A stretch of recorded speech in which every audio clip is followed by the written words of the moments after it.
નમસ્કાર દર્શક મિત્રો, હું છું પરેશ ચૌહાણ. સૌરાષ્ટ્ર સમ્રાટ ન્યૂઝ ચેનલમાં આપનું હાર્દિક સ્વાગત છે.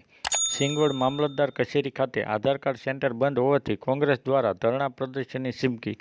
સિંગવડ તાલુકા કોંગ્રેસ સમિતિ કાર્યકારી પ્રમુખ રમશુભાઈ અઠીલાના નેતૃત્વમાં સિંગવડ મામલતદાર કચેરી ખાતે ચાલતી આધાર કાર્ડની કીટ છેલ્લા 1 વર્ષથી બંધ હાલતમાં જણાતા સિંગવડ તાલુકા મામલતદારશ્રીને આવેદનપત્ર આપી રજૂઆત કરી.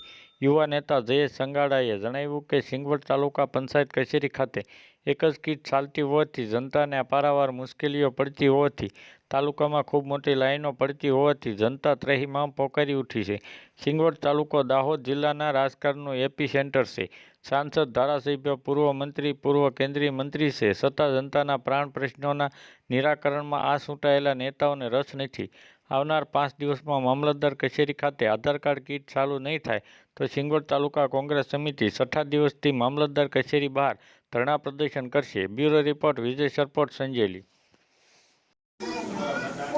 સિંગવડ તાલુકા પંચાયત કચેરી ખાતે આધાર કાર્ડ સેન્ટરની મુલાકાતે આજે આવ્યા છે.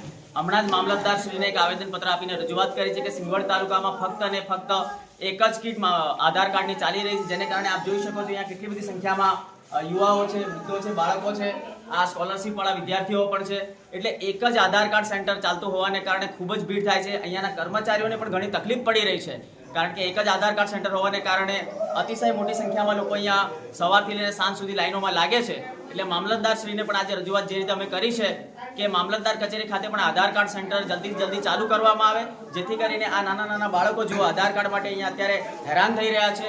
વડીલો, વૃદ્ધો, આ મહિલાઓ, માતા બહેનો પણ તમે જોઈ શકો છો ખૂબ મોટી સંખ્યામાં આજે અહીંયા ઉપસ્થિત છે. તો જલ્દીથી સત્વરે મામલતદાર કચેરી ખાતે આધાર કાર્ડ સેન્ટર જલ્દી ચાલુ કરવામાં આવે, જેથી કરીને આ કર્મચારીઓને પણ જે વધારાનું ભારણ પડી રહ્યું છે એ પણ ઓછું થાય અને આ સિંગવડ તાલુકાની જે જનતા છે એ જનતા એક 2 દિવસ, અઠવાડિયા સુધી જે ધક્કા ખાય છે એમને આ ધક્કા ન ખાવા પડે અને એક જ દિવસની અંદર એમનું આ આધાર કાર્ડનું કામ પૂર્ણ થાય. બેંક ખાતામાં પણ આધાર કાર્ડ જરૂરિયાત છે, રેશન કાર્ડની અંદર પણ લિંક કરવા માટે આધાર કાર્ડ જરૂરિયાત છે.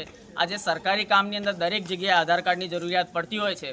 જ્યારે સિંગવડ મામલતદાર કચેરી ખાતે આધાર કાર્ડ સેન્ટર લગભગ છેલ્લા 1 વર્ષથી બંધ છે, તો આજે સિંગવડ તાલુકા કોંગ્રેસ સમિતિના કાર્યકારી અધ્યક્ષ રમશુભાઈ અઠીલાના નેતૃત્વમાં મામલતદારશ્રીને એક રજૂઆત કરી છે. અમે આવેદનપત્ર આપીને રજૂઆત કરી છે કે ભાઈ સત્વરે તાત્કાલિક ધોરણે મામલતદાર ઓફિસ ખાતે આધાર કાર્ડ સેન્ટર ચાલુ કરો. જો 5 દિવસની અંદર સિંગવડ મામલતદાર કચેરી ખાતે આધાર કાર્ડ સેન્ટર ચાલુ કરવામાં નહીં આવે તો 6 દિવસથી અમે લોકો સિંગવડ તાલુકા કોંગ્રેસ સમિતિ દ્વારા મામલતદાર કચેરીના પ્રાંગણની અંદર ભૂખ હડતાલ પર બેસીશું અને તાત્કાલિક ધોરણે એને ચાલુ કરો એવી રજૂઆત કરી છે. સાહેબશ્રીએ અમને બાંયધરી આપી કે જલ્દીથી જલ્દી બીજી કીટ મામલતદાર કચેરી ખાતે ચાલુ કરવામાં આવશે. સર, આપનું નામ? જયેશ સંગાડા.